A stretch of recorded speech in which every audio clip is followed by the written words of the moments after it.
Jewel effect.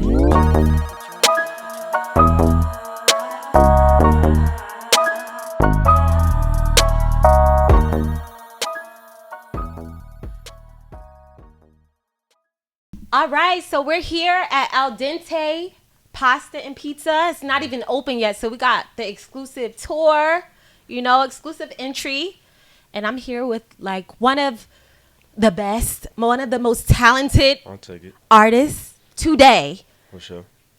People don't even know, right? Like he can have the ladies, he can have the men in his corner based on like how versatile you are with your music. For sure. Yeah. He's originally from the Bronx, Correct. New York, Correct. but he in Atlanta. He been here for a little bit, Yeah. Long bit. messing it up, right? Yeah, You doing it. Trying to. Yeah, but I'm really excited about this. This is a big deal for me. It's extremely special for me I'm proud of you. to sit down. Thank you. And I just want to welcome Sy Ari Da Kid. All right. Yeah. How you feeling? I'm good. I'm happy working. Working? Yeah. You good? You feel good? I always feel good, just active, just moving around, trying to always stay on task and, outdo myself and not really compete with others, but, enforce competition as far as like challenging yourself to around your peers, but also like knowing that you need to be your worst critic and also, your best sidekick, at the same time. So I move like that. Right. We definitely be our own worst critic, but you talking about like your sidekick. Mm-hmm.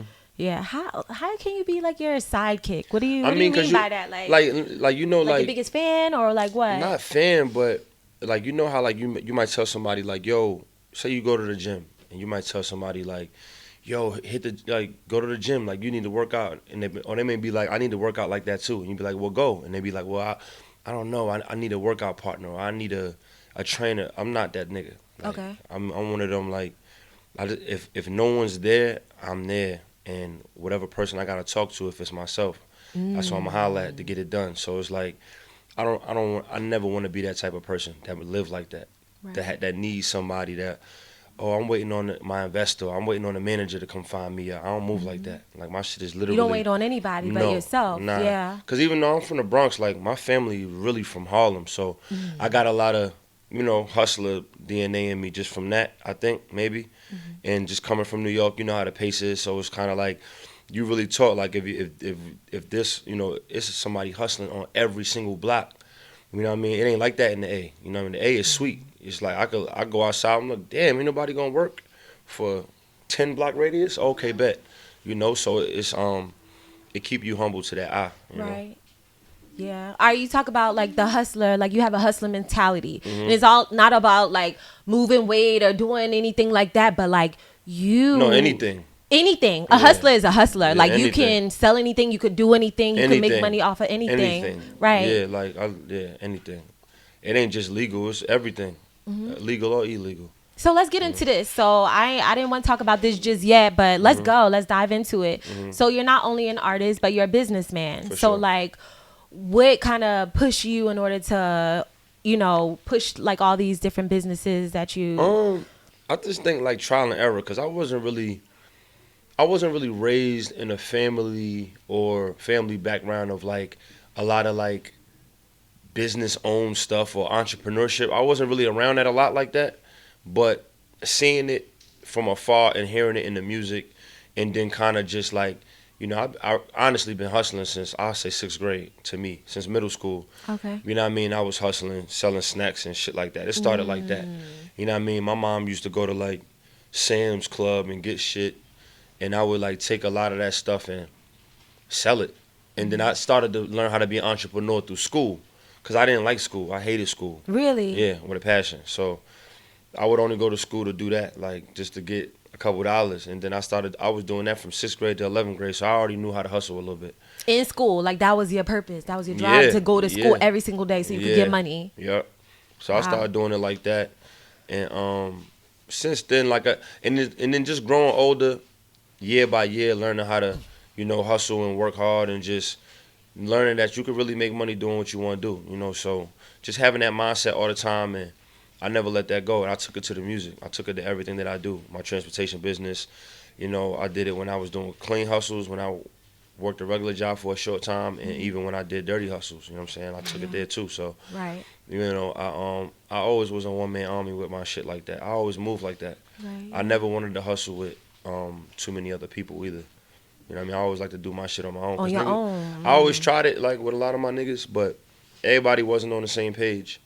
And so I was one of those that I would move on real quick from people that couldn't Like keep they up. show you they not really like with it or Yeah, you yeah, know how this yeah. shit be. Like, Mhm. you know how niggas be. You know, rappers, like, you know, they like the, all my niggas is getting money, all my niggas is 100. Nah, it's not true. It's not true. Like the fact of the matter is, like, you gonna have homies in your crew that some niggas could dress, some niggas get bitches, some niggas could fight, some niggas, you know, might not be all the way solid. One nigga breath might stink. You might gotta tell him sometime. It's like you got, you know, your crew is gonna be what it is. You don't handpick them. You know what I mean? It's like you kind of growing up and you who's around is who's around. So, I kind of grew up like that, and everybody wasn't really on the same page. Everybody wanted money, but when the footwork got a hit, you know, I get the lapping niggas, and I get them like, damn, my nigga, I keep turning my head, and you way in the back. I gotta slow down too many times, and you know, you catch a lot of L's doing that. So that affected like your circle, your friendships. You had For to let sure. some people go like Yeah, over for time sure. Yeah, throughout the journey. You grow apart from people,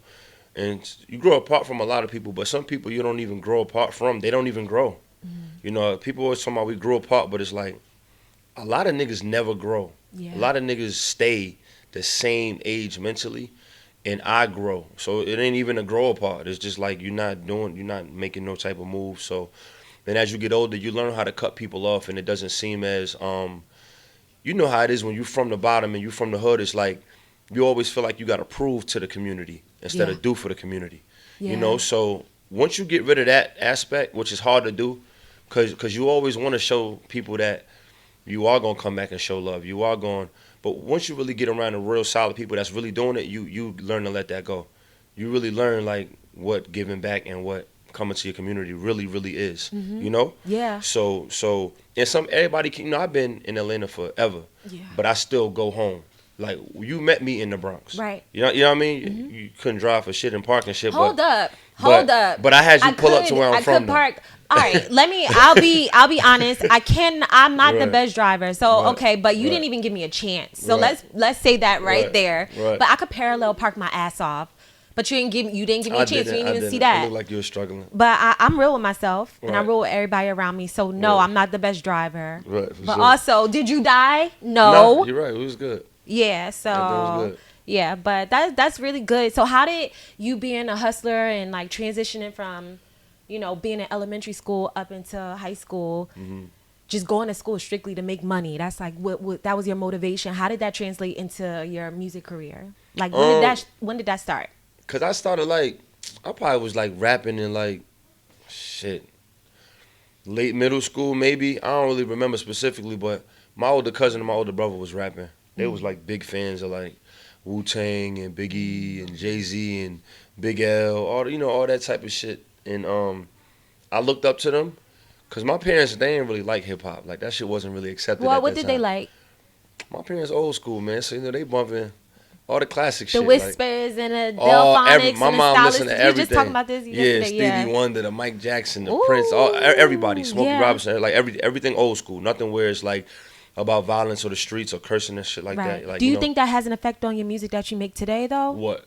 Like what you heard growing up? For sure. Yeah? Yeah, the melodic side, and kind of like the just the authenticity, I think attached to me later on, Right. as far as like me being myself and like describing the lifestyle that I kind of live instead of like what I wanted to be. You know what I'm saying? Because all the cool niggas back then was, all the rap stars and the basketball niggas. So, Yeah. I grew up listening to, like the Locks and like Big Pun and Big L and Jay-Z, and them niggas sounded real wild. Them niggas rapping about crazy shit. So when I first started writing, even as a kid, I'm writing about that. I wasn't really writing about like shit I was living in school like that. I was writing about like crazy shit. And then I got a little older, and I had some people that was kind of I looked up to that was like, yo, my nigga, you gotta describe, you gotta. I need to be able to hear, your music. I need to feel like I'm listening to Sy, and not who you grew up listening to. So I grew out of that real quick because I got criticized like that early with my music, you know, and so that's super important. That's good. Yeah. Who did that? Uh, They're like, this ain't you. You need to be you. 3 people specifically. Okay. My older brother Kai, one of my right hand man's L's, Big SK. He from Brooklyn in Springfield, Massachusetts, and my man June. He from Jersey. So in order, I dropped my first mixtape I ever dropped was a tape called A Bronx Tale, and I was a teenager. I was lying my ass off, and everybody was hyping me about it because I had battled like twice in my school in front of the school buses, and everybody knew me for it. Okay. And I was lit for that shit, and everybody was hyped for me to drop my tape. So I got my shit together. This was like burnt CD days. Yeah. And we used to hoop at LA Fitness, and it was these treadmills like right outside the gym. In June, we was hooping. Everybody was like giving me props and shit. It wasn't social media days. It was like low props. Right. And June was like, "I want to holler at you when you get a second." I was like, "All right, bet." He was like, he had a piece of paper folded in his pocket, like he couldn't wait to holler at me, and he was just like, "I don't like what you put out," and like read me the notes, and it was like about everything he didn't like, and it was basically about me just lying about shit. You know what I'm saying? Yeah. And it wasn't that we wasn't them niggas. It wasn't that we wasn't hustling. It wasn't that we wasn't, tough and like niggas fuck with us like outside. But it was just like I wasn't selling bricks. I was never like that. I wasn't killing niggas even though we own pistols. Like Right. so it was like he didn't want to hear that. He didn't want to see or hear that from me, and I needed that from him. Right. You know what I mean? At the time, because no one had ever told it to me. Like I knew it, but it was like no one had ever said it, pulled me to the side like that, and looked at me and challenged me like that. And I was like, you know what, bro? Appreciate you. You know what I'm saying? And then my man Big SK, my man L's pops, did the similar thing to me and him because my man L's was doing the same thing. Right. So he said the same shit to us, like y'all little niggas, this my life, nigga. Y'all little niggas ain't gotta do all this shit. Like, so he did it like that. And my brother, he caught me on a Christmas. This your blood brother? It's my blood brother, my Okay, older brother. okay. The reason why I rap. Right. And we had a Christmas where we ain't really had no money like that. So my mother did this thing where she was like, instead of gifts, we're gonna pick a name out, and I want you to say one good thing about the person, one bad thing about the person. So my brother picked my shit, complimented me on one end, and then it was like, he was like, yo, on the other end, when I hear your music, you know what I mean, I'm proud of you, but I want to hear my brother when you rapping. So it was like, I got all that shit from 3 real niggas. So it was like, from that day forward, I was just like, I'm never. Like, So your brother was like the last person to tell you about I don't it? remember the order, but it was very close. Okay. It was like very like, I was a teenager, for sure. Right. You know, and it was very close, and it was very impactful. And I think it was all when I had first was dropping. So it was like, they always like, man, this shit It was like the beginning. They got you right there. I That's was good. like, all right. That's good. That makes a big difference. And like, Yeah. you like, all right, But I now gotta that's why bring the my shit's so authenticity. transparent, because it's like, you know, I'm like, all right, that's what y'all want. Say less. You know what I'm saying? So, Yeah. you know, that's why I took it there. That's good. That's good. Yeah, I definitely hear like the authenticity in your music. Yeah. One of my questions was gonna be like, how true are your lyrics? Like, how true? 100%. 100%. Yeah. I heard some crazy stuff. I'm sure. In your lyrics. I'm sure. Like, yeah. So I'm sure. all true. Everything. So, and I feel like we talked about this like prior to like, you know, had a conversation, but like you use music as therapy. Like Yeah. yeah. I do. Yeah. And you've always like been that way. Like, when did you really start to utilize it and really say, all right, I'm gonna say exactly how I feel. This is gonna be like all real. Like at like that after point. them 3. Like, I got better at it though. Okay. You know, I got better at it. I got more comfortable with describing things that bother me. You know what I mean? So, Okay.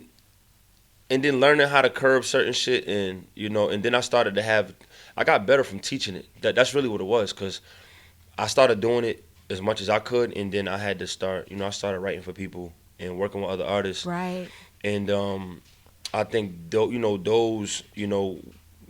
with, like, I remember specifically like with Lil Nico, he was like 10 years old, and then K Camp, Slim Duncan, like these niggas that I was working with, I think I did a lot of, we fed off of each other a lot, and I think you know, like Kent was another one. We worked very similar in the studio, even though we had different styles. K Camp, Right. and Yeah. but I think that we went through a time where we did this project called Workaholics, where at the time he was known for only club records. Like Okay. people didn't really know his story like that, and I think that you know we was working on saying certain things, and I can't remember what song it was or what session it was, but I remember specifically I knew that he wanted to say a line, and it was something about a car, Okay. and it was something small about like, yo, I'll pull up in a, I don't know if it was a Rari or Lambo, I forgot what it was, but, and I was like, yo, say when I'm trying to, you know, something that small, my nigga, it's the same message, you know, and Yep. it's like, That's true. you know, it's so many people that either have that car or want that car, but if you say you pull up in it, the people that want it can't necessarily adapt to what you're saying because it has to make sense when they see you. So you want to be able to catch. You can't get everybody, but if you could, the more the merrier. You know what I'm saying? So it's like kind of doing stuff like that. I started doing it like that. There's a deeper side to it where you're literally being transparent and you're open about your story, your flaws. You know, your mom maybe did crack. You know, your pops really wasn't around. You know, maybe your cousin snitched. You know, you could go as deep as you want to go, right? Absolutely. Yeah. And through the years, I got more confident doing that. You know, talking about a lot of things that maybe my family wasn't comfortable with. Some of my niggas wasn't You know, like on my bars on 9-5, I said something about my man Els, the two niggas I just mentioned to you Yeah. that been with me Okay. since I was a kid. I said something to them about. I said something on the song about how I don't like that they smoke cigarettes. Okay. You know, you know these shit's bad for you. I said it on the song, and I before even saying it to them. Mhm. You know, so it's like shit like that. It's like how far you want to take it. You know. Right. Yeah. But those lines are deep to me. You know what I mean? Somebody else might hear it and be like, oh, what is he talking about? But to me, it's me putting on a platform like I'm challenging y'all niggas to stop doing this because I love y'all niggas, right? Yeah. You know, so it's like There's not anything that you wouldn't say to their face or nah, anything yeah, like that. it's Yeah. both. You know, Yeah. or maybe I use that as a way to talk to them. You know what I'm saying? Because maybe I can't get through to them directly, and it don't go right. You know. But when you blowing up and your Maybe. your videos hitting 1 million views on yeah, what yeah. bars on I-95, right? Yeah. Yeah, and you get nicknamed Sy 95, they gonna listen. Right. They gonna hear Yeah, that they heard on it. a 7-minute They heard it. freestyle. They be They like, hit me in the group damn. chat. They heard it. They got you in the group chat. Yeah, they hit me in the chat. Yeah. Yeah, no, that was good. So I do want to talk about like bars on I-95 and Shout to them. yeah, For sure. you did. That was amazing. Like you For sure. really, really, really like did it. Appreciate it. And you have a history of battle rap as well. Yeah, not the way the format is now, Okay.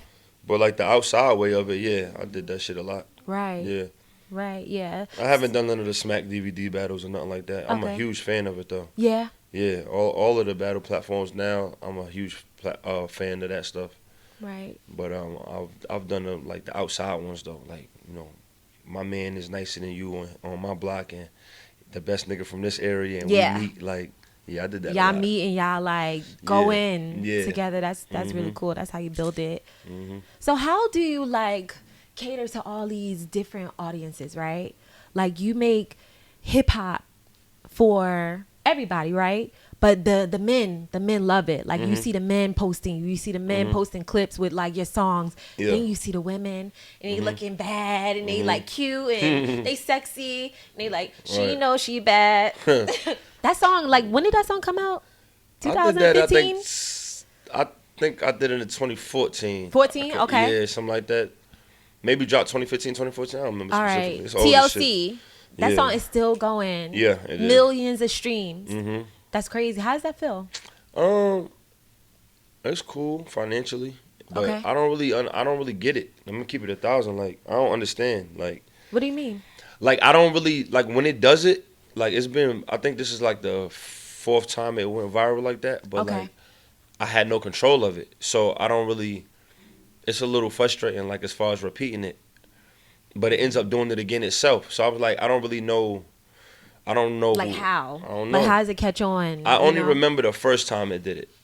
There was remember when Vine was popping? Oh yeah, yeah, yeah. So TLC went viral on Vine. It was a kid on there that was the biggest person on Vine. He did it. and made all the kids do it. Wow. And so, and then every app from Musically to TikTok to IG Reels has picked IG. up on it. Yeah. But it was always something different. It started from him doing something weird with his angles of his face, and then another person on Musically did the same thing. Mm-hmm. And then on TikTok, some white kid like took liquid and spit it into his girl's mouth, and that made it go viral. And then now, Where do you think he got that idea from, Sy? I have no idea. I have no Well, idea. you did have a video I you ain't was do that spitting in shit that he somebody's did. mouth. No, Yeah, but I ain't do that though. That was Oh. crazy. What but- spitting? Like, what's the difference? I'll send it to you. It's crazy. All right, it's different. It's Yeah, different. it- All right, it yeah, was send it to similar, me. But it just happens, you know. I mean, Yeah. I think it's a blessing though. I think the way the internet works is crazy. Like, and the way it's going viral now on the IG reels is some beautiful woman just Yeah. posted it walking, Mhm. and then now all the women think it's like when I put on something sexy, like they Exactly. walking it, right? So it's like, and I never did a challenge for that song. I never did a blog blast. I never did nothing. Like, I never did nothing for that. Like, people don't even realize when I dropped that record, it wasn't even mixed. That was like the first rough mix I put on there. Really? No, yeah, it wasn't, because I tried to shop that song. Okay. Because I started it at a writing camp for Okay. Akon. Oh, nice. Yeah. I started it at a writing camp for Akon, and I tried to use it, and they told me the record was too slow. You know, and this is before they was, you niggas was putting like, like trap drums or R&B samples. Niggas weren't doing that shit at the time. That's right. And this kid named Murphy Kid put the sample together for me because I had tweeted for somebody to put it together and put the drums on there. I had changed the drums a little bit, and I put it out as a rough mix on my Heartbreak mixtape and my TLC mixtape, Yep. and I put it at the end. That shit was like number 18 or something Usually like that. people catch like the first few songs. No, and those I are put the that ones. shit at the end because Yeah. I wasn't confident about it. It wasn't mixed and nobody would do it. And I try to put people on it too. I ain't gonna say their name and shit, but everybody wouldn't do that song. You know what I'm saying? And, Look at that. Yeah, they wouldn't get on that motherfucker. They kept picking other shit. So I was like, I'm gonna just throw this shit at the end. And then I saw it was getting numbers on my SoundCloud like crazy. Oh yeah. And then I took it down and mixed it. And then got put an artwork for it, put it back out, and then it been doing numbers for 7, 8 years. For Like, years. That's good music. And it's good and it's relatable. So like just going back to like you have this audience where you have the ladies and they bad as fuck and they, going, they looking good and For they sure. like they trap into your song like, oh, I'm gonna For get sure. this nigga with For this sure. song. For When sure. when he look at my story, he gonna see me. For sure. But then you got the men who be driving in the car and they posting your music, you know what sure. I mean? And they like, yo, this one hit. Like Shadow in the Shade. yeah, the hip hop shit. Yeah. Yep, and Yeah. two, you just came out with that. Yeah. So yeah, like, how do you decide when you do the R&B and the hip hop? Because it just be like, Yeah. boom, boom, here Well, you go. Yeah. I kind of try to gauge it because everybody tries to be, let me say the word versatile. Yeah. Like we all try to be versatile, but it's so many hours in one day. It's so many hours somebody puts into something, right? Right. And so I feel like I got a lot of experience when it come to like outside the street rap and then women.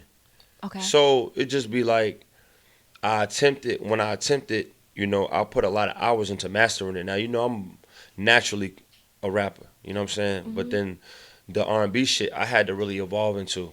I'm not supposed to be doing that. And I think that my understanding of women, thanks to my mom and my sister, and just learning how to listen to them. Because a lot of niggas, as we run our game down, a lot of men, we be having the answer ready before she even finish her sentence. Oh yeah. Because it worked on the last 10 females, right? Mm-hmm. And women, they gonna go off of what they hear. They most do. of the time. They do. Like, yep. they do. You know what I'm saying? So I just think that a lot of my music is, although it's man perspective, is from a man's perspective after a woman answered. So I think that once I learned how to write like that, Okay. and then I learned how to get my voice right, because, the voice is so key. Oh, Like, yeah. if a woman is not in love with your cadence and your voice, it ain't gonna work. She has to feel comfortable first before, and then she gets to listening. So it's like, once I got comfortable with that, it was easy. With the fellas, it's nothing. It's like any nigga that could survive outside, I've been outside. So it's like, if you was outside and you ain't the nigga getting robbed and beat up and niggas respect you and you hustling and everybody honor that, I could tell a story. That means I could talk about everything from shit that I did, shit that these niggas did, these niggas tripping over here, this corner store. I could really eye the whole block down because I really understand the trajectory of every area outside. So I think men always gonna be able to adapt to something that's they can relate to or that's being real or authentic to something that they can understand and believe.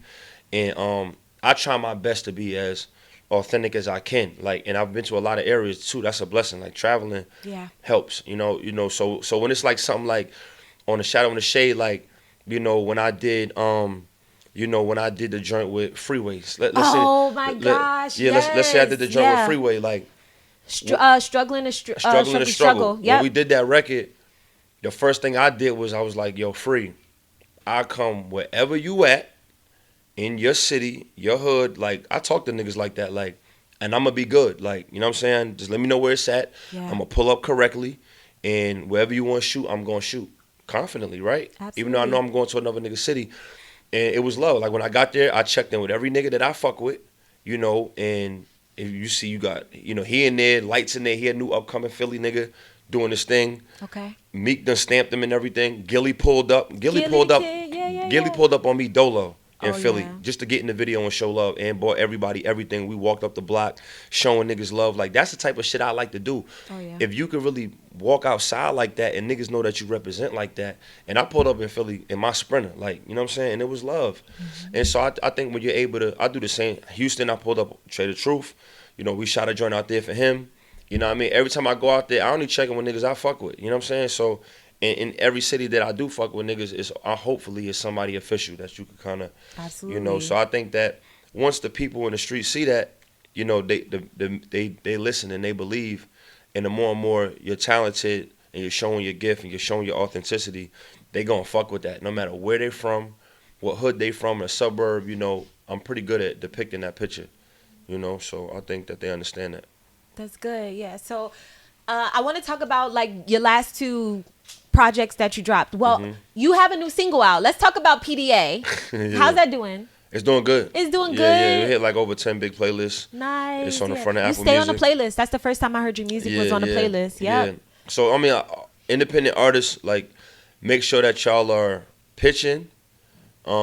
Make sure you're with a distributor that respects and understands you, where you're trying to go and what you're trying to do, and have your shit ready early. There's a lot of things that you got to do when you drop a single. Niggas think it's just artwork and put it on your Instagram. No, nigga. It's, if I want to drop a single, right? Say you my manager that goes to my distributor. I gotta have my song. Right. I gotta convert it to MP3 and Wave. I gotta have my artwork ready, right? Yeah. I gotta have my pitch sentences, which a lot of people don't know about that.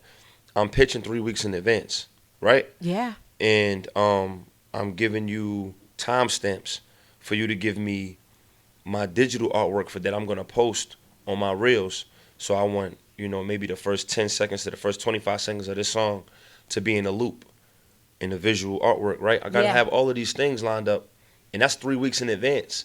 That's not all of that. Oh, I just recorded the song, man. Let's drop this shit on Friday. No, I pitch on Friday. Of course, you could drop any day that you want, but the pitch day, the release date is supposed to be each Friday that these DSPs are using. That's right. Yeah. You can go around it, but if you're not Drake or Future, one of these hot niggas, go. You gotta follow some rules. You gotta follow a rule to break a rule. So, go by that. I know you want to drop. Follow a rule to break a rule. I know you want to drop on your birthday or when your grandmother passed. All respect, my nigga, but plan. You're independent. Plan to execute it and drop on these days that they're in there looking, because it is a big list, but these people in these DSPs, they have a job to look into these folders and go, okay, I actually like this song. I'm going to put it on this playlist, this playlist, this playlist. You know what I'm saying? And so you don't want to eliminate that. You don't want to make that percentage lower, And so it is a lottery pick, my nigga, but if you ain't in the bowl, you ain't getting picked. So, you got to go through all of that stuff when you're pitching. I had to do that. I'm about to drop another record on the 10th of February, so you got to be active with that. Good. Oh, I can't wait. So it's just a record, or is it like a whole full project? My album is dropping February 24th. Awesome. Yes. That's less than a month, so we ready for it. Yeah. So let's talk about the last two hip-hop projects that you dropped. Shadow on the Shade 1 and Shadow on the Shade 2. Yeah, so What were the features that you had on there? It was so many good ones. I mean, yeah. Benny the Butcher, Jadakiss, Ransom, Sy the Prince, T.I., Big Crit, Raekwon. I can't even do this. Yeah. Sean Ellery. Damn, I don't even. That's a lot right there. It's a lot. Freeway. Yeah. It's a lot of niggas I got on my that album. You know what I mean? Lloyd Banks. Absolutely. Yeah, it's a lot of people on there. You know what I mean? A lot of niggas that was nice. A lot of legends that I've been wanting to work with. Mm-hmm. On the first one, I collab a little bit more. On the second one, I didn't. I know. Yeah. Because I wanted to drop the sequel to a classic in the same year. A lot of niggas ain't never did that if they ever have. And I wanted to get active. I wanted to drop a legendary freestyle that year. Right. Both my projects, the deluxe. So I got active that year. You know, gave a lot of visuals, and I think I got motivated because I got pulled to the side by a lot of people. You know what I mean? That they were just like, yo, stop singing for a minute, nigga. Like, stop all that melodic shit. And I was like, you know, all right. You know, I put the R&B shit to the side for a year. I like it though. No, I understand that, but the whole 2022, right? You know, it took certain niggas, and it specifically was Jadakiss, Benny the Butcher, and Mickey Fax. Mm-hmm. Like, you know what I mean? They all was like, Mickey made me do the bars on I-95. Really? Yeah, he made me do that. He was like, niggas is playing with you too much. Okay, I see. You know what I mean? Yep. And I think it came from because, like, you know, when we got the Grammy nomination from Royce the 5'9" album, you know, when I was reached out to do that for Royce and T.I. and Saha and them, that hook that I did, they all was rapping on there, but I did the hook. Same with Lloyd Banks. I was on Lloyd Banks' project that did real good recently, and he called me for a hook, not a verse. So Mickey was like, yo, man, niggas calling you for these hooks, my nigga, like you Nate Dogg. And I'm like, he was like, I said, well, yeah, I mean, but that's me though. Yeah. Like, I've been Captain Hook in the studio forever. Yeah. You know, he was like, nah, man, niggas need to hear you rap. That's right. He's like, man, he's like, you gonna have to go to some of these platforms, man, and tear that shit up. And I was like, you know what, all right, I'm gonna go up there and I'm gonna get disrespectful and bring my Say When shit up. And did it. And so that's why I did that. But then, you know, Benny, Jadakiss, shout to Bart, John the Don brother, connected me with him.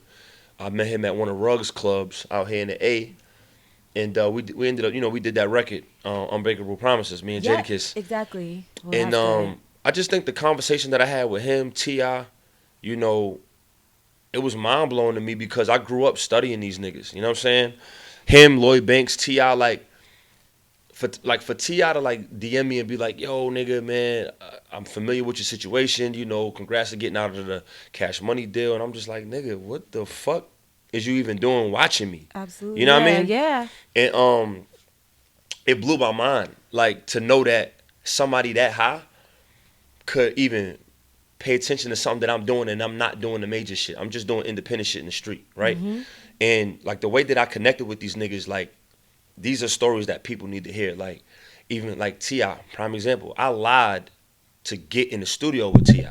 What you say? Look, so, what you say? I lied my ass off. What you say? So I was in Atlanta, and keep in mind, my manager was cool with his old. Who's your manager? Diana Schweinbeck. Schweinbeck? Yeah, Diana Schweinbeck. Schweinbeck, okay. Schweinbeck, yeah. Yeah. Shout out to her, because she be doing stuff she for do you. Her thing, yeah, good for her, So she already knew somebody he was close to. Mm-hmm. So we DMing.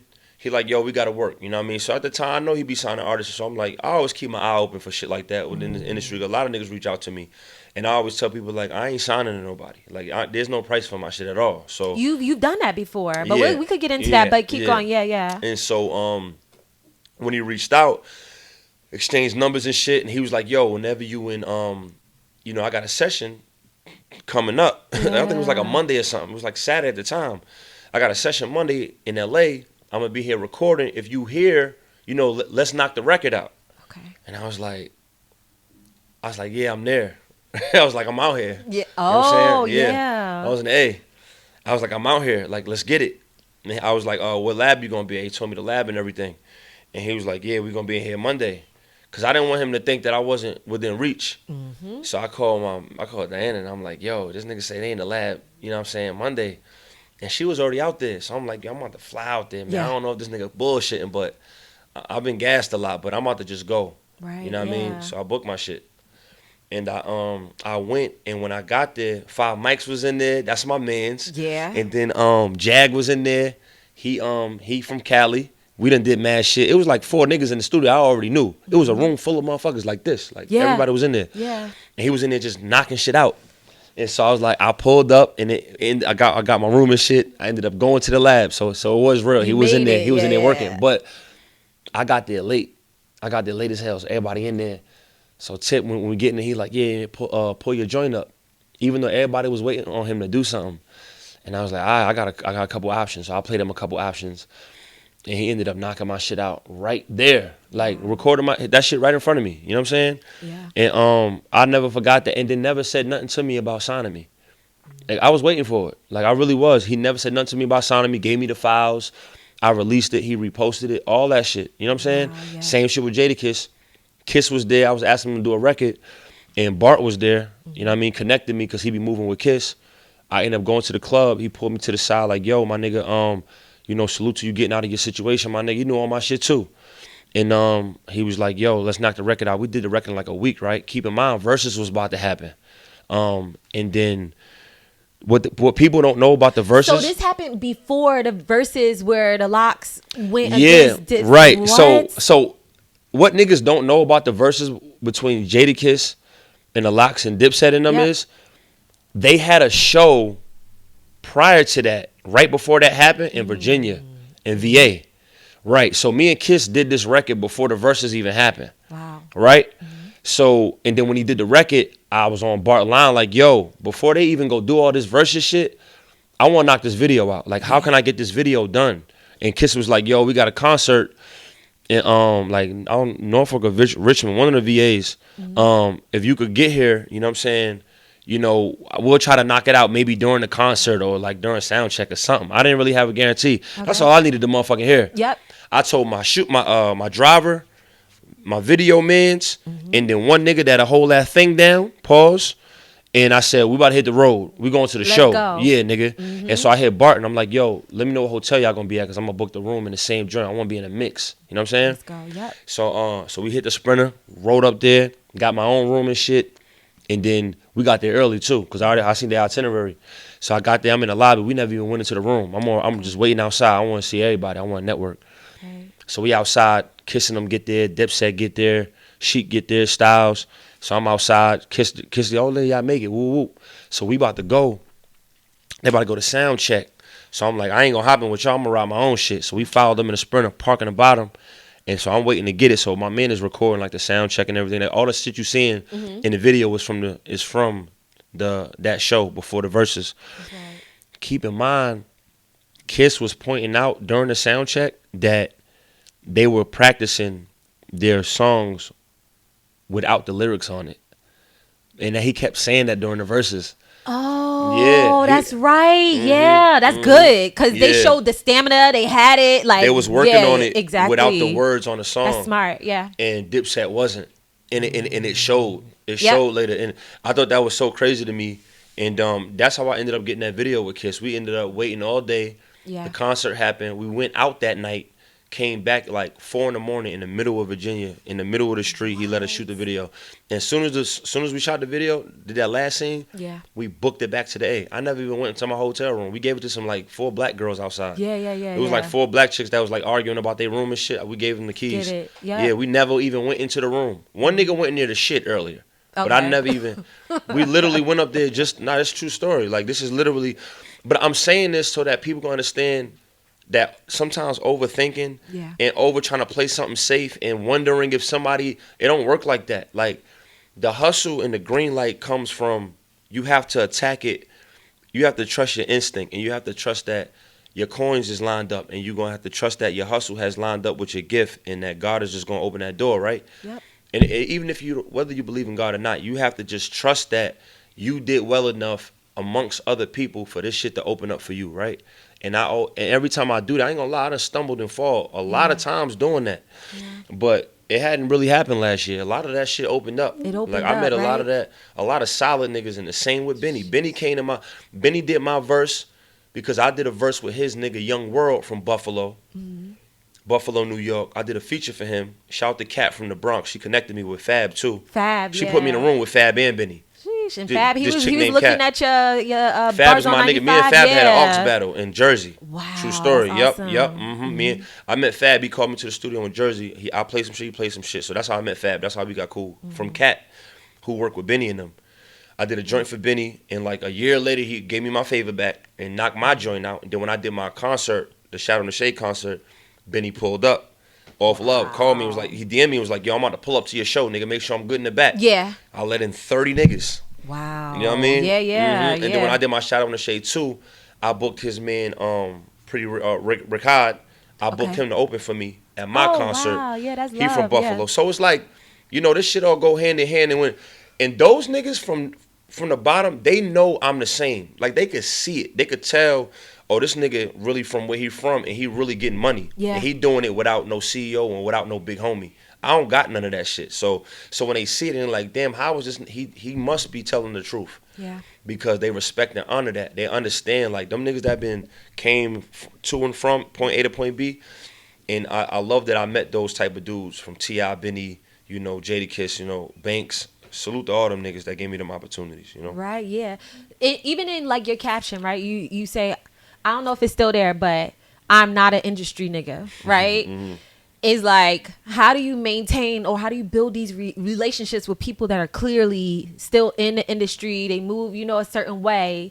Like, how would you say you maintain those type of relationships with them? I think when you honor it, because it's not easy. Like, you end up not fucking with a lot of people. Yeah. But you got to be cool with that. You know, you got to be content with understanding that, yo, I don't have to be cool with all of y'all. Like, I really don't. Like, just because I don't like you or don't agree with your standards and morals don't mean we beefing. Right. Because it ain't that. Like, if it was that, it'd be something serious. But it's not that. It's just that sometimes people don't represent, they're not held accountable for a lot of the things that they do and get away with. And I don't fuck with that. Because where we come from, my nigga, you can't do something stupid on this corner and then come back and do it the next day like you can on the internet. That's right. Yeah. So I come from that. I come from where, like, nah, I can't just call this nigga a bitch ass nigga because it might come with something.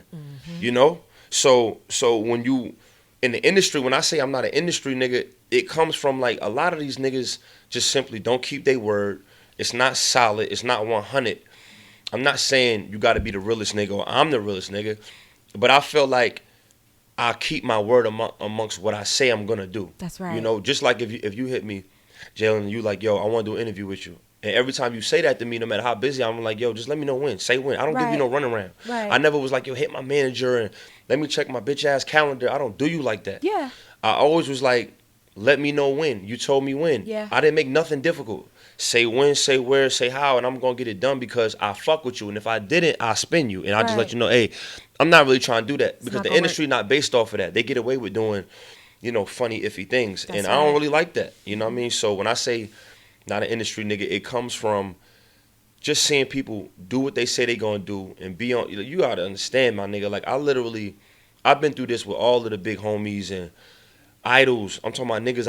I'm talking about, listen, Jalen, I done been in rooms with, I done been to every big writing camp. Like, don't play with me. Like, I done been to all this shit. Like, I done been, these niggas be playing. I know. You know, they don't be there. They never on time. They think they more important than you. Like, my nigga, I literally, like, and I had to learn that. You know what I mean? And it ain't no shade. Like, I came up around, you know, Akon and Boo. You know what I mean? Like, these were the first niggas to kind of bring niggas into their studio and let them get opportunity, right? So, but you know, like, Con and Boo, them niggas was never on time. Them niggas might set a meeting with you and not even be there. Like, I learned that shit with Bird. I had a meeting with Birdman one day on, like, a Wednesday. Yeah. And I showed up to Hit Factory in Miami. And I looked at the nigga IG, he was on a private jet somewhere else. Yo, big homie, where you at? Oh, shit, nephew, let's do it tomorrow. I'm like, I bet. I came all the way to motherfucking Miami. You telling me that I bet. I said, say less. I bet. Oof. And I started learning that with the label meetings. And, you know, when you ever get a label meeting, you know how long you sit in that lobby? I don't know. You know how long you sit in that lobby? How long?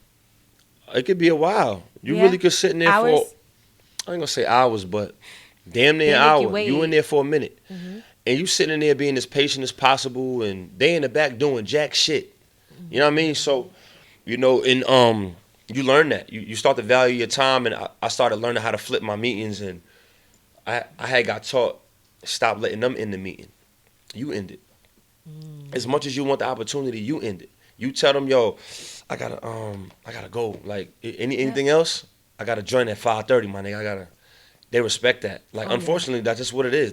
That's what makes you a star. Yeah. All that available shit, all of that, like, oh, thank you for this opportunity, Interscope. Like, no, nigga, what do y'all want? And this is what I want, nigga. Can you do it? If not, suck my dick, respectfully, right? Yeah. And if you don't know how to move like that, you're not ready for this industry. You're not ready for this world or this game. And you either you can't just get taught that. You gotta walk through that fire to really learn that. And I had to.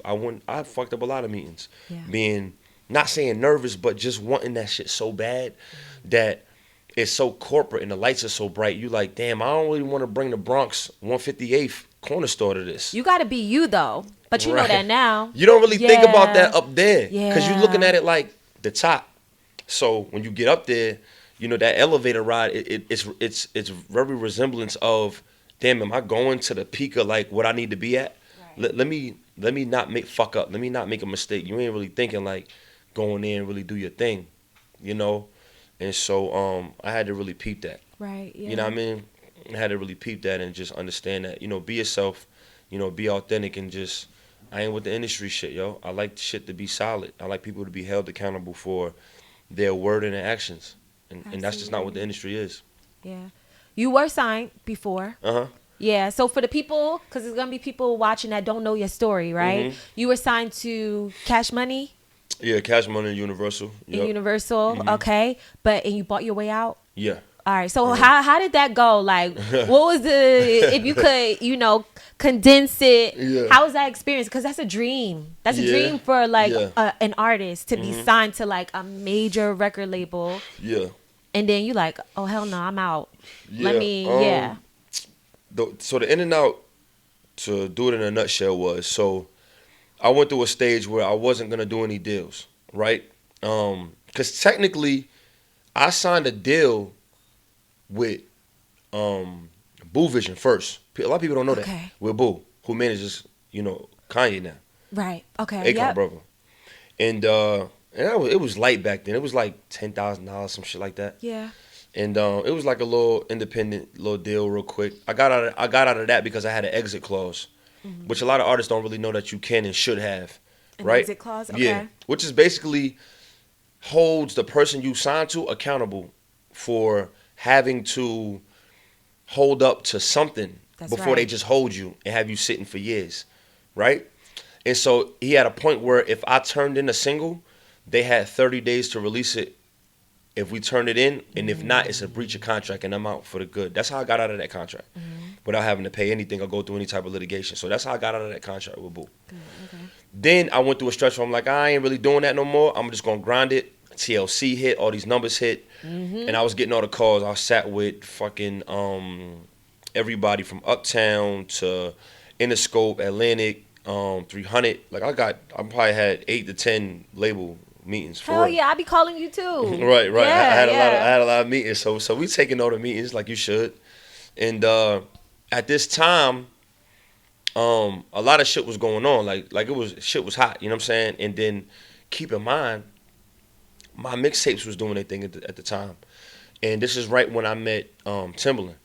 Okay. Timbaland was out here, and he was about to do a collab with tour buses. He was about to do a tour with like my mixtapes. They were about to put something together with Timbaland. And he ended up doing a writing camp at Hit Factory, same joint I met Birdman at. Wow, okay. Yeah, at Hit Factory with Timbaland, and my mixtape was putting together. Everybody was there, from like Bankroll Fresh Stop through Bryson, Tink. That's how me and Tink did our song Frenemies. I met her there. Right, yeah. I was out Tink, there. I love her. She's so good. Oh, I fucking love her. Yeah, She's yeah, so yeah. gangster. And so I went out there. I met Timbaland through that. So I went out there for that. So I was collabing with them out there in Miami. And through that, I ended up meeting this company that had a joint called Major Music or something like that. Had a company, 2 dudes that was in connection with Bird at the time. That was also about to be a connection to the tour buses with my mixtapes and Timbaland. Oh, I see. Right? All right. And at that time, I never really told this story, but so at this writing camp, it's mad artists in the room. So Timbaland has like 1,000 beats, like 2 terabytes of beats.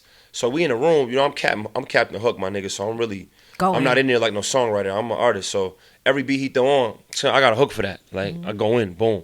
So the second day, keep in mind, he got nothing but niggas in there. I hate working around niggas. I like girls. Yeah. So we in there doing all this hood shit and catchy shit. And I started this R&B joint, and he stopped it and was like, yo, we're gonna do this joint tomorrow. So he pulls it up the next day when Tink is coming. And he was like, yo, and he called, like, Timbaland made a phone call. This is a true story. I was like, Timbaland, man, there's too many niggas in here. I said that to him.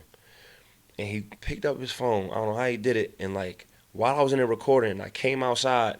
It was like 12 girls on a bench. I swear to God. It was like 12 girls. Timbaland, no. I don't know what the fuck he did. Like, it was like 12 girls, and it was like fruit and snacks everywhere. Like, and I came out, and I was so happy. And I was like, put me back in there. I was hyped. You got the, like, you I was got charged up. Like, all right, let's go. I was doing a frenemies joint. Yeah. And me and Timbaland was going back and forth. Tink wasn't there yet. Mm-hmm.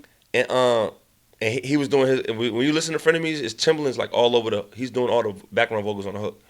Oh. So we like going back and forth, and I'm seeing him, and I'm like, damn, this nigga record like me, like just like how Kanye do, like. Yeah. Kanye do his ideas before lyrics, like same way I do. Yeah. So it's more like a freestyle. You go in, you say what's on your mind, then you like clean it up, like after. But at that time, I had never seen no one do it. I had never seen. I saw like Jay-Z do his like shit on like camera, like on YouTube. I had seen him freestyle, but his words were very clear. But I had never seen somebody do the cadence of gibberish shit like I did before my lyrics filled in. Right. And he was doing that shit. And then and when we was working, and he put the girls in there, and he came to me later and was like, he was like, my nigga, it's crazy how much I was motivated from the girls, and I never hollered at one of them. I just needed them in the room for real. Like we was joking about like that shit. Like that feminine energy, like in there. Yeah. It's a difference. It makes a difference. It was a fact. So keep in mind, at that time, I knew Timbaland was he was asking me like where I wanted to sign to. He wanted to do something at that time. And Tink came the next day. Keep in mind, at that time, Tink was like working on getting out of her deal. Yeah. And so I spent a lot of time talking to her about what she was and wasn't happy with certain shit. And we just had a real down-to-earth conversation. Mm-hmm. And we did that record. And based on her conversation, I was like, I am not going to do this shit over here. But I wanted to work with Tim so hard, though, because he was one of my favorite producers. Like, and that ain't no shade to him. It's just that I was already in a situation where I was like, I don't want to be in nothing else where I'm not comfortable and feeling like I'm going to be held. Because I felt like Tink should have been up there with, like, Summer Walker and SZA. Absolutely. Like, I looked at her like that. I looked at her like, why is she not that? You know? And so I ended up, when Tim ended up asking me about a deal or something, I was just like, nah, we don't want to sign. We just want to work. You know what I mean? And just so happened, I hadn't worked with him since I declined that. You say you hadn't? No. Yeah. We ain't did a lick of work yet. Right. Since that me saying like I don't want to sign nothing, you know what I'm saying? And that's gonna happen in the industry. You know, he not wrong for that either, cause he like, wow, nigga, I don't work with everybody. I don't need to work with you, little nigga. Like, so I understood that. I respected that, you know. Yeah. And so anyway, jumping to that, those guys that were gonna do the tour buses, they knew Bird and ended up connecting me with Bird. So me and Bird did a record called It's Calm, and we shot the video in New York at one of the Trump Towers with GT Films. This was before I signed anything with him. So I was just building with Bird at the time. We was at Hit Factor, that same studio. I cut that record, and he took my second verse and then rapped his verse as my verse.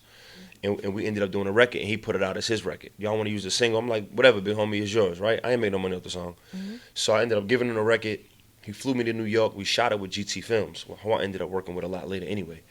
And he never said nothing to me about no deal. He was just chopping it up with me. I kept going to fuck with him. And I was like, damn, I fuck with him. I'm working with a legend, and he ain't really saying nothing crazy to me, but he was teaching me a lot of stuff, like shit that I do to this day.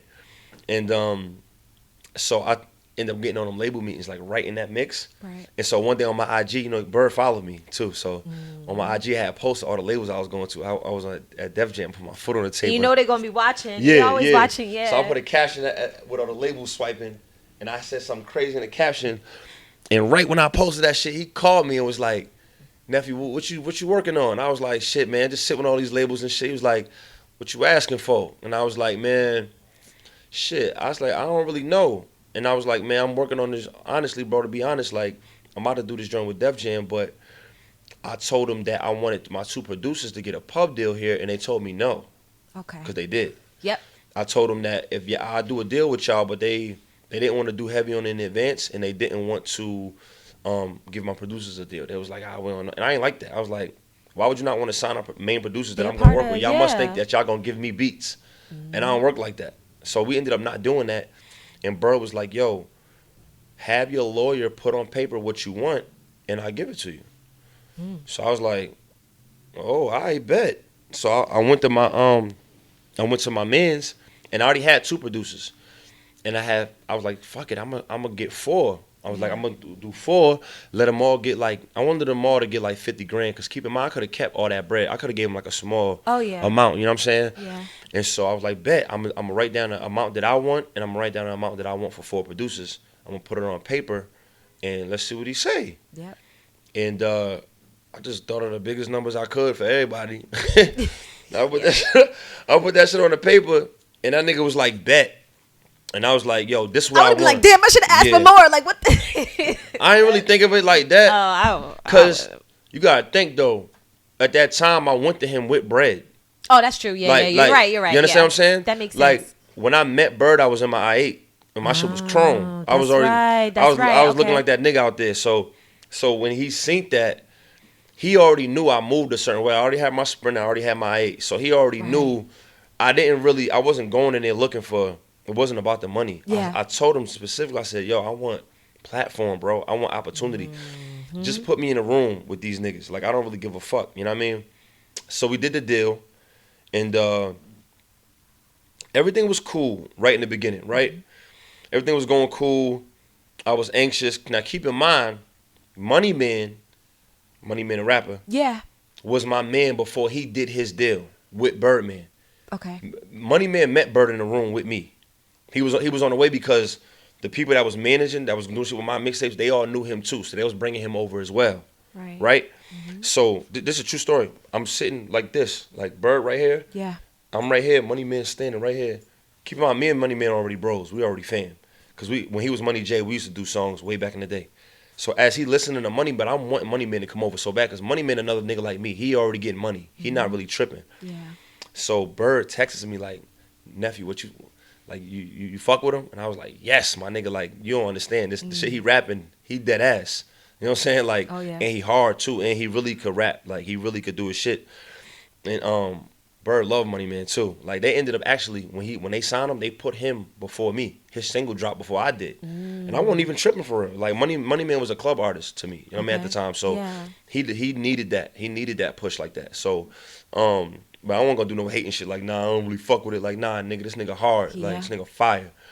And so, as this time was going, my single wasn't getting released. Like, I didn't really like, it was like certain weird things that was happening, because we went to the Grammys one time and Bird gave everybody their tickets. We had a meeting with all the new artists. Right, yeah. And I was walking around like, say all these people work for the label.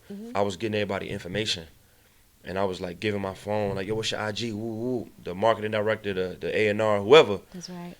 And then they pulled me outside and was like, yo, we want you to focus on being an artist. You know what I'm saying? Like, we don't need you doing all that. And I looked at them like, my nigga, no. Like, I'm not here. Because what if that person, you fired them, or they move on and they go to another label, or they're not doing their job? I need to know who's accountable for not doing what the fuck I need. Like, that was the first thing that rubbed me wrong. But it was still cool. It wasn't nothing to really run out of nothing. And so I started dropping mixtapes and shit because they weren't releasing my singles. So I'm waiting at the time, because it was like a holdup, because they were going through all that shit with Wayne. It was like a lot of shit going on with Wayne. Like, I literally watched Wayne in a parking lot on one end and Bird on the other end, and they not talk, but like literally on the internet, they was like beefing.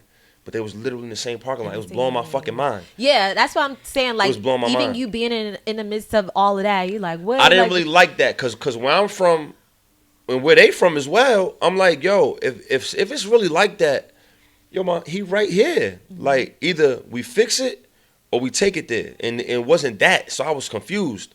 You know, like, he was going through the shit with Ross. Like, I literally watched, Rick Ross had an interview, like, on Breakfast Club about Birdman not being in Miami. And we was in Miami. Yeah. It was weird like that. It was like, damn, that nigga said Bird don't be in Miami, but he was. Like, I was like, what does this shit mean to me? It was so mind blowing to me to see a lot of the industry shit. And I was like, all right, whatever. You know what I'm saying? Mm-hmm. So the months were passing, and I had a tour budget. This is where I got rubbed the wrong way. Okay. So in my contract, I had a $50,000 tour budget. That's granted to me if they put me on a tour. So as a label, I'm thinking maybe y'all gonna put me on. In bright side, I'm looking at maybe y'all throw me on Wayne tour or Drake tour or Nicki tour. I'm like, that's the hopeful side, but it don't go like that. Okay. So I'm like, okay. I ended up getting on the Free Black tour, Black and Sabrina Claudio. Okay. This was 2017, right? Yep. And I got on that tour on my own, by the way, without them. They didn't put me on this tour. Keep in mind, this tour is sold out. Right. Yeah. Packed the fuck out. Like, this shit is crazy. Mm-hmm. Like, Black is already getting off the shit with The Weeknd, and he got like this, you know what I mean? He killing it right now. Sabrina Claudio was just coming up too. Yeah. Right. This was literally her first tour. She was nervous. Nervous as fuck, you know what I'm saying? And then me. So it was just us three on tour. So I got on this tour on my own buzz without the label. So I called a label like, yo, hey guys, I don't need your help on getting on a tour, but I need my fucking budget. These niggas told me no. I was like, yo, I want to pay for my tour bus and my merch and everything. Like, it's gonna be expensive. It's expensive to go on the road, my nigga. It ain't easy. It's just like fucking 35 cities or something like that. Oh yeah. So they told me no. When I got that no, I told my lawyer, I was like, this shit not gonna work, my nigga. I'm not doing it. And so I told Bird, I was like, yo, I'm getting too many no's, my nigga. And he was like, yo, I feel your frustration, but it ain't gonna be that easy, you know? So he made me have my lawyer reach out. And when I did that, the people that facilitated the deal through all of us, it caused a lot of friction. Okay. Like, it did. It was like, so they took, but why I fuck with Birdman to this day is because he didn't add any interest. He asked me to return the amount that he gave me and my producers, which made it a little rough because they spent their money. Right. But in like and it was four of the producers. Yeah. Okay. And then two of them, I stopped fucking with them. Like within that, a lot of bad shit had happened. Mm-hmm. But then the people in the middle of that, they added an interest. They added like an interest of like almost 70 grand to it. I don't want tripping. They had to add something. Yeah. I mean, they can get their fee. Right. And so I had to pay what Birdman wanted plus the 60-something thousand that the other niggas said that they were owed for facilitating the deal. And that's how I got out of my deal. Okay. And same with Money Man. Money Man had a number he had to pay too. He got out his shit way quicker than mine. Oh yeah. Yeah. Yeah. He wasn't feeling it either. He like, I got. Yeah. So when I did it, he did it with me. When I tried to get out, when I asked to get out, he did it with me, and all our music came down. I see. Same week, all of our music got taken off the internet, and so I ended up having to pay that amount. You know what I mean? So a lot of niggas don't know I went through hell from 2018 to 2020 something like that, or 2021. I went through hell paying that shit because that shit was crazy. So when did you officially get out? I think it was 2021, my birthday, right around then. Oh, yeah. Because the way I did it, it was such a large lump sum. Mm-hmm. So to even start the talk, Ed, cash money lawyer, they wanted 100 grand. So I gave them that off the rip. Yeah. They wanted 100 grand to start to say, oh look, if you're even gonna do this, because what I wanted was, I said, let me put my music out while I'm paying y'all back, and let's work out a plan. Because I'm not about to give it. They damn near wanted almost $400,000. You know what I'm saying? Oh yeah. So I'm like, you know what? I don't got 400 to just give you all right out like that, you know what I mean? Mm-hmm. So what I had to do is I had to give him 100,000, and then it was like a monthly note of like $7,318 and like 90 something cent. Okay. Every month I had to pay down to the penny. You like, no, it was like that. It was like that. Yeah. And then but from that first 100,000, I could release music and get my music back. Nice. Okay. So I played the coins on it because I was looking at it, I was like, yeah, my nigga, I'm losing by not having my shit up because I kill with the stream. So I'm like, let me get this shit done. So I facilitated that, and then once we paid the full balance off, that's basically how I got out my deal. Right. And that shit was tough. Oh yeah. Like super tough because I had to do a lot of that without even making money through music. You know what I'm saying? Yeah. So it was hard. Yeah, but yeah, I mean, you did it. and now you completely independent. Yeah, I'm never doing Make that shit it again. hell no. I mean, what do you need to for? Like, you got a crazy fan base. People might need. Sometimes people need the money. Yeah, you're right. You're right. Sometimes Yeah, people want the money. yeah, You know that's what I mean? right. Yeah, But I ain't doing that shit. Yeah, right. Well, you did it. for So sure. it's been like a little over 2 years of you being like completely free of that. Yeah, 2021. Yeah, Your birthday about two. January. Yeah, Yeah, so about two straight. It should been that's great. gravy though. I Well, love that shit. congratulations. Yeah, I That's love good. that shit. Oh, Yeah. I feel like that would be like a big weight off It's my a shoulders. huge weight. Yeah. It was a huge weight, yo. Yeah. Like, damn, like. But I let a lot of other shit go in the midst of that because I coulda did a lot of things on it. I coulda held on to my producers too. I let them go clean. I didn't do them how the other company did me. Right. You know what I'm saying? And I probably should have, but it wasn't about the money for me. Yeah. It was a lot of dark energy around me, and I kept getting channeled into like wanting to do some shit that I shouldn't do. Okay. And I felt like if I gotta think like that, I don't need to be there. And I think that's super important. I think that's more gangster than anything. Yeah. And a lot of shit was just making me so angry back then. I was just like mad about like why is this shit happening, right? But it happened. Everything happened how it was supposed to happen. And all of the things that I heard about Bird, I don't agree with. I just think that if you know business and you handle business, like he picked up his phone. You know what I mean? And a lot of things, I don't know if it was God or just timing or just good people. And rest in peace to CeeLo, not the known CeeLo that y'all know. CeeLo Green, no, not him. There's a CeeLo that died that was around Birdman a lot. Okay. A old school cat from New Orleans, rest in peace. But when this deal happened, when I first asked to get out, I couldn't get in touch with Bird. He changed his fucking number. So I hit CeeLo. Right? Just true story. I hit CeeLo like, yo, get me on the phone with him, yo, please. Like, I just wanted to tell him, like, yo, I'm not looking to disrespect him on the internet. I'm not none of these niggas. I'm not going to go in there and say, fuck Cash Money. None of that. I just want to let me know what I need to do to get out, and I pay that shit. I don't give a fuck what it is, right? And CeeLo was like, all right, little homie, I'm going to get you on the line. You know what I'm saying? Like, take that post down. Because I made a post apologizing to my fans while my music came down. Okay. He was like, yo, take that shit down. I'm going to get you on the phone with Big Homie. Put me on the phone with him.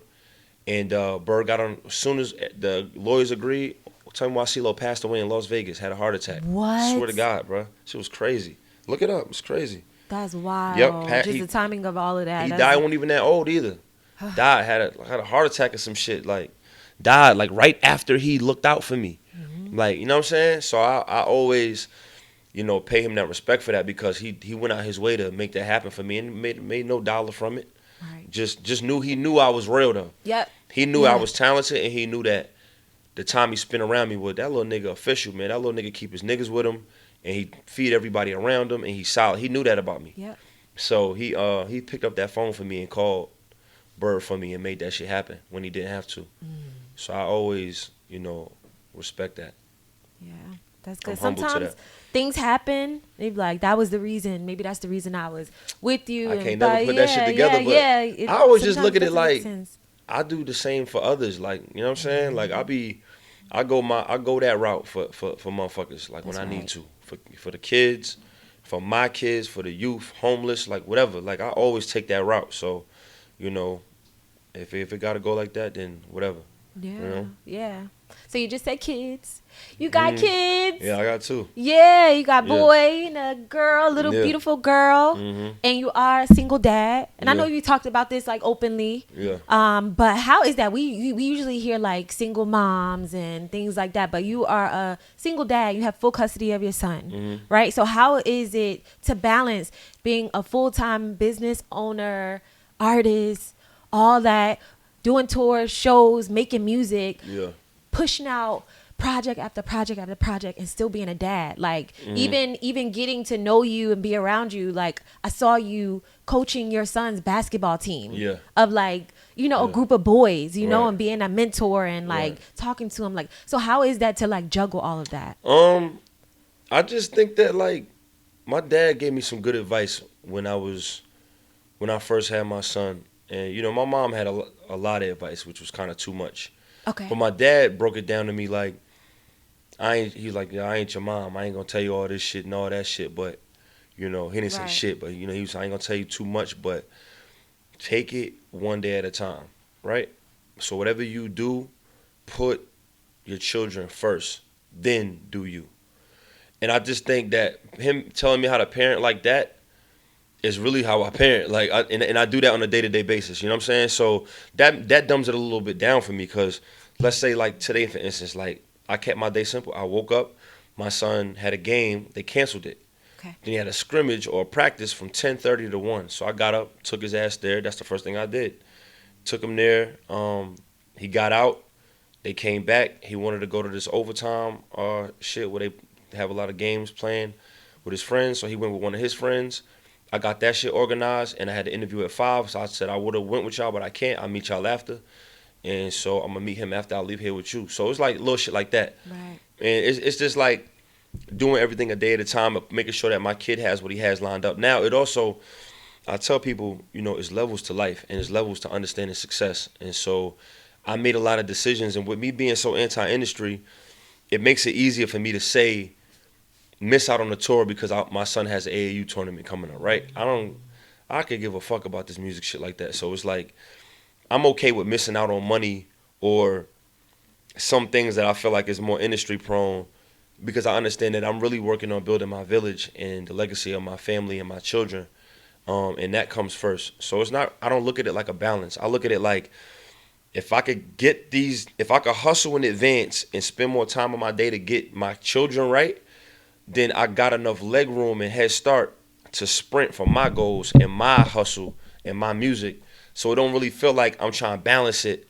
Right. I don't treat it like that. I really, you know, It's just you like, a mom. yeah, Like yeah. this shit ain't easy. And just with It the ain't advice easy. that your dad told you, Mm-hmm. always put your kids first. Like everything else is going to fall into place, right? Yeah. But you need to make sure they're good, you know? Like I make sure that they good. You know what I'm saying? always, Like, yeah. they gotta be good, and then I do me. You know, and Mm-hmm. luckily I put in enough work to where before they were here. That's why it's so important. Like before you have them and during you have them is like, yo, get it in because Mm-hmm. if you could master your craft, like one thing about it, yo, if you got the craft mastered down, that shit can adjust to anything. Absolutely, yeah. Like you understand what I'm saying? Like people don't understand. It's like when Kobe was young, he worked on his game so much that when it looked like he was just wild and explosive and dunking, when he needed to slow down, he still got 2 more rings because he could still come down, do a half court offense. He ain't got to go to the basket. He might just post you up, turn, elbow. You know what I'm saying? Right pivot, left pivot, switch to the left hand. That came from the shit he learned before his body got old. You know, and if you do this shit before, it's a lot of shit that I worked on before I was really doing it. Like a lot of people look and say, "Oh, yo, you did a full R&B album." What they're not understanding is that my R&B came from me rapping and finishing before everybody else. That's how I started doing hooks. Cause we all in the studio and everybody like, you do it. You know how this shit first be. Everybody got a verse for something, my nigga. That's right, yeah. You in there with mad niggas and everybody about to rap. Right. So you might finish your 16 first. So while he working on his 16, like, yo, I might just put a hook on this shit. That's how I started doing hooks. And then my hooks turned into melodic hooks. Cause I'm like, yo, we already rapping so much. Let me just sing on this motherfucker a little bit. So I started doing that. Then when I started doing R&B, I'm like, damn, what if I just make my verse sound like my hook? And you know what I'm saying? And so Yeah. that ended up sounding like a full R&B song.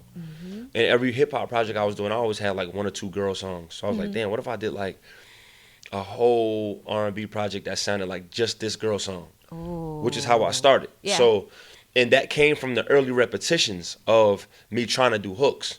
So that's what I'm saying. It's like when it come to the parenthood, it's like I worked on this shit so much, I didn't really wait until I had my kids, and I didn't really let that shit hold me back. Yeah, you it know? didn't stop. It didn't stop you. It Yeah. didn't slow you down. It didn't really nothing slow like me that, down, yeah. man. I was already in the mix of that shit, so I was just like, you know, and I'm really big on your kids must know that you can be their hero just like somebody else, right? That's You right. know, they get Thank you. influenced by so much. What?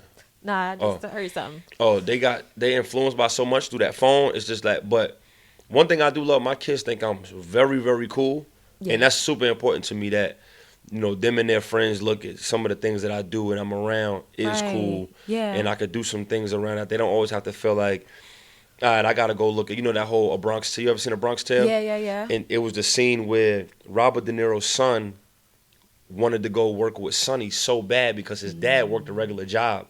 Okay. And his dad wasn't really getting money, and his dad was struggling to pay bills. Like, I don't want to ever. It's not about the money though. It's just about the power and the respect and the impact, right? Yeah, that influence. It wasn't like, that Sonny like was him. killing people. It was just that Sonny had respect outside, and I make sure that my kids see that from me, and they know that when we go somewhere, you know, we have impact. We not just going to home and going to work and paying bills. We not here to do that shit, my nigga. We are here to touch the fucking people. My kids know that I feed homeless. My kids know that I love who they love, their friends, and they know that I got their back, and they know that if they want to do something, I'm investing into that shit. I'm spending my money on that shit right now. What is it? What does it cost? Let's get the high quality, and let's put the work into it, right? They understand that, and that to me is the real love. That's real parenting, and giving them something that they could do, because a little black boy could go from jail, or he could be the next big rich entrepreneur. Like, the trajectory of a young black boy or getting killed by a cop, this shit is quick. Yeah.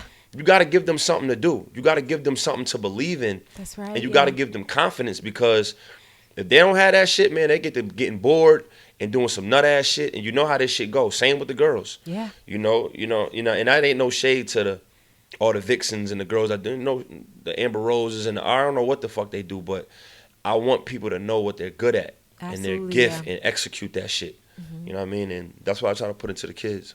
Right. So even with your son, is like, all right, you're good at this. You enjoy this. You like this. Let me invest in this. Let me put my time. Let me even be the coach of your team and help mentor you and your friends in order to like help you be better and stay focused. And it teaches kids discipline, and they get better and better. And they're like, all right, I don't have to do this. I don't gotta.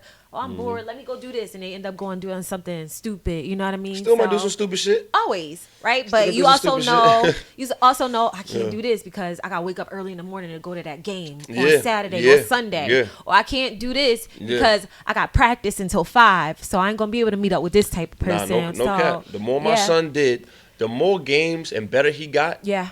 The less trouble my son got into in school. And outside. My son done did all type of shit outside. I mean, and it ain't even what it used to be outside. These little niggas don't really have the real fun like they used to. Yeah. So, my son done got in all the trouble he can get into outside. But he also a good kid, and he done got disciplined in all type of ways, and he's been rewarded. He's also had things taken away. So he understand, like, how this should go. And I don't always try to be so hard on him, because I was a nut ass nigga when I was a kid. I was bad as shit. And he don't even got like the violent. My son he not a fighter like that. Okay. So he not from the hood. So he don't really know how shit could get sticky for real. Even though I took him where I'm from, and he's trained in the hood and shit like that, but he don't really know that shit like that.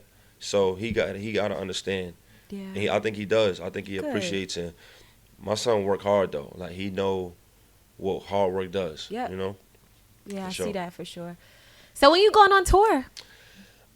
You got a date, or are you thinking about it? I'm gonna keep it a buck. Like, I don't think I'm gonna do another tour for a long time. A long time? Mm-hmm. What about those shows? Because I haven't been to your show yet. Sure. Yeah. Your shows are crazy. Yeah. From what I've seen. Yeah, they are. Like, one of your last shows, somebody was like dancing. Well, you gotta tell me. Somebody was dancing. I ain't gonna explain what I do with my shows, because it's something that's kind of exclusive to the scene. Okay. But I wild the fuck out.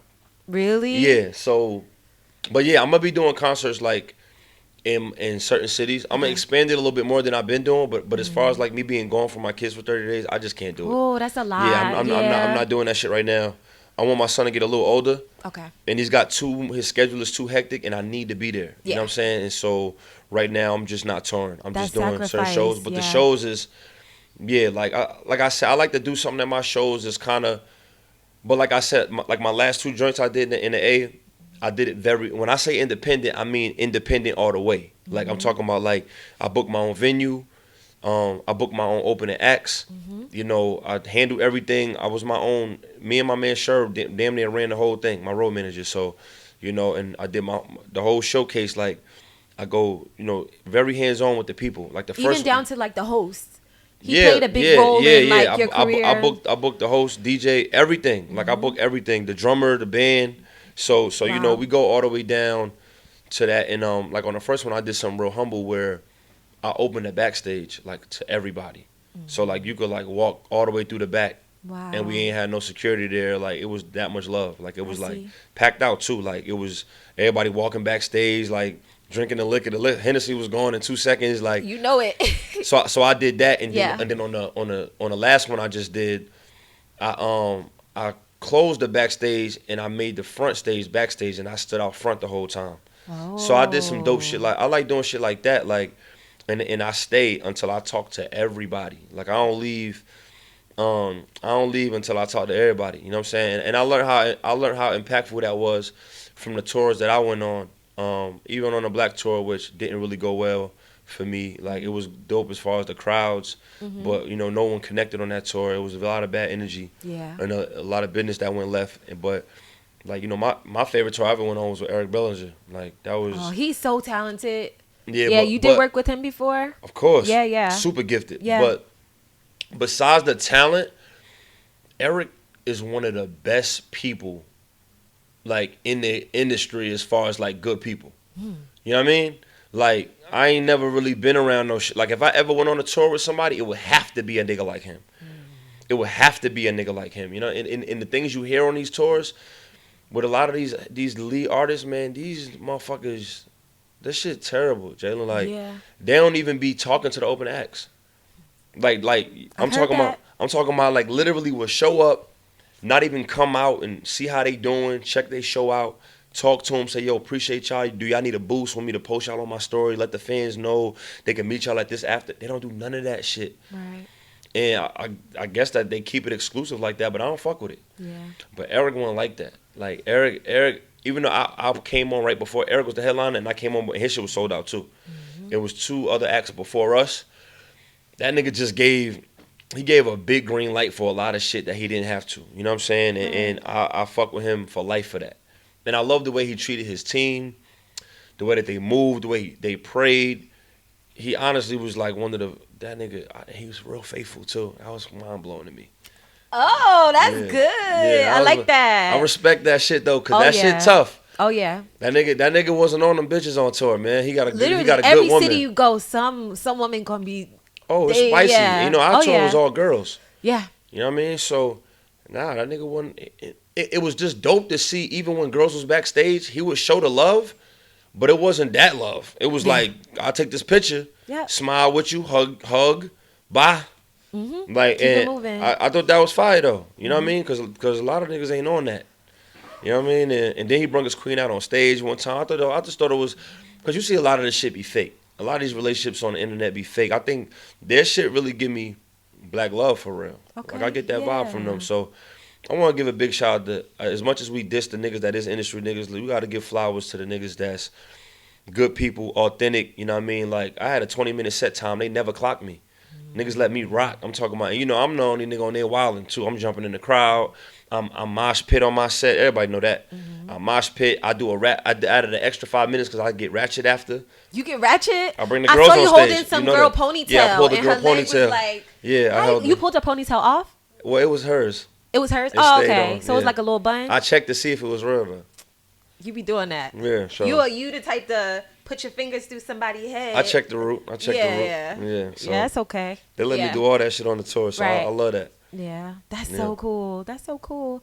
All right, Yeah. so this is the Jewel Effect. Okay. And I'm Jalen Jewel. So I We ask know. everyone who comes on here, and I'm very specific about like who I want to sit down with, right? Mhm. I could have did 100 episodes by now, right? Mhm. But I'm like, no, I want to speak to you because I know you got it. You got the experience.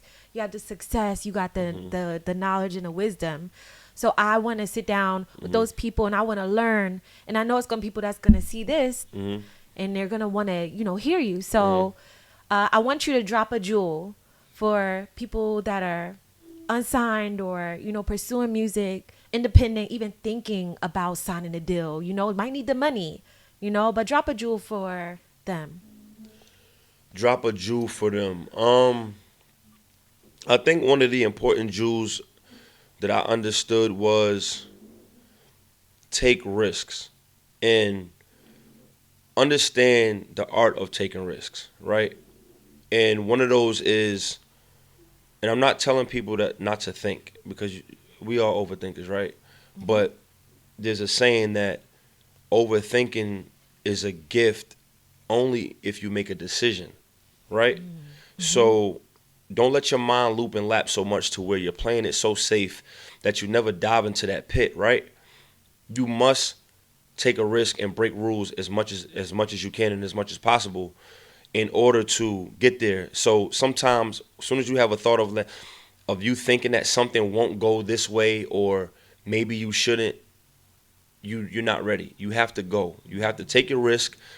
In this interview, I've explained a couple stories where I had to do that, you know, and just to all my people, man, keep taking your chances, keep taking your risk, and you know, expand on your opportunities because they come and go. And as sometimes you just gotta trust your instinct and go. And if it look dangerous, you just gotta run into it. You gotta put yourself in uncomfortable situations that are gonna prepare you to say, yes, I'm gonna enter this dangerous room, even though I've been told that maybe I shouldn't go in there, or the last person that I was around didn't succeed in it.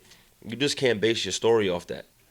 And I think that I've gotten my most success, and most people have, from doing that. From doing that. You know, and you hear all these stories, and my path isn't your path. Your path isn't my path. But you cannot beat that. That risk-taking shit, that going against the grain, pressure to make diamonds, that formula, that shit is for everybody. I don't give a fuck what religion you is. I don't care if you Crip or Blood, GD or Vice Lord. That shit works. That take a chance for the greater good always ends in a diamond. You know, and I think that you got to add them bitches up, man. You got to keep doing it. Every level you go. And you know how this shit, it's like the video games, my nigga. It's the reason why you play video games is the more levels you get up to, the harder it get, my nigga. So stop your bitching, stop your complaining, stop blaming it on haters, stop blaming it on this motherfucker ain't want to let you in. Fellas, stop saying this nigga, you know what I mean, ain't want to invest in you, ain't believing. Ladies, stop saying it's hard for a woman in this game when the niggas is always want to fuck me. So what? Make it happen. Make that shit happen. You know what I'm saying? There's always a way around something or a way through something. And take your chances, you know what I'm saying? Right, yeah. And so that's the jewel I'm going to drop to the streets for that, because I think that works for everybody. No matter what industry Anything you in, any industry you in, yeah. Corporate, street, drugs, stripping, anything, candy selling, water selling, it works. That shit would never fail. And if you want to succeed, that's the only way to get there. You can't get there safely. You can't get there playing nothing safe. It just don't work like that. Take your risk. Oh, that's good. I needed to hear that. For sure. Well, this is good. So tell everybody where they can find you on everything. It's, all my social media is my name, Sy Ari Da Kid, SYARIDAKID. My Snapchat is like real Sy Ari Da Kid, and then my new Twitter is Sy Ari Not Sorry. So you know. Yeah, check out those that's tweets. all my shit. You get the people going with them. You be like, You all can get right, more let's reckless settle on this. Twitter. Huh? Yeah. You can get more reckless on Twitter. There's no rules on there. Yeah. Absolutely, yeah. So you do it, you take it there. So yeah, but I just want to say thank you so much for sitting down with me. For sure. This was great. It was amazing. Thank you for keeping your word and For sure. showing up. You know, we came to the A. I got you. We set us, so I'm so excited. And this Yeah. is, you know, just a really great experience. And, you know, I'm happy to have connected with you once again. For sure. And we are here once again, Al Dente Pasta and Pizza. Oh, yeah. So, yeah, check it out when they open. It's going to be amazing. And this is another episode of The Jewel Effect.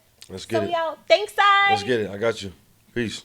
You already know it's the Sy Ari Da Kid, man. Heartbreak Kid himself. Best rapper motherfucking 2022, 2023 going forward. You are now watching The Jewel Effect with Jalen Jewel herself, man. Shout out to the queen. Salute to all the blacks that's doing their motherfucking thing. Bah!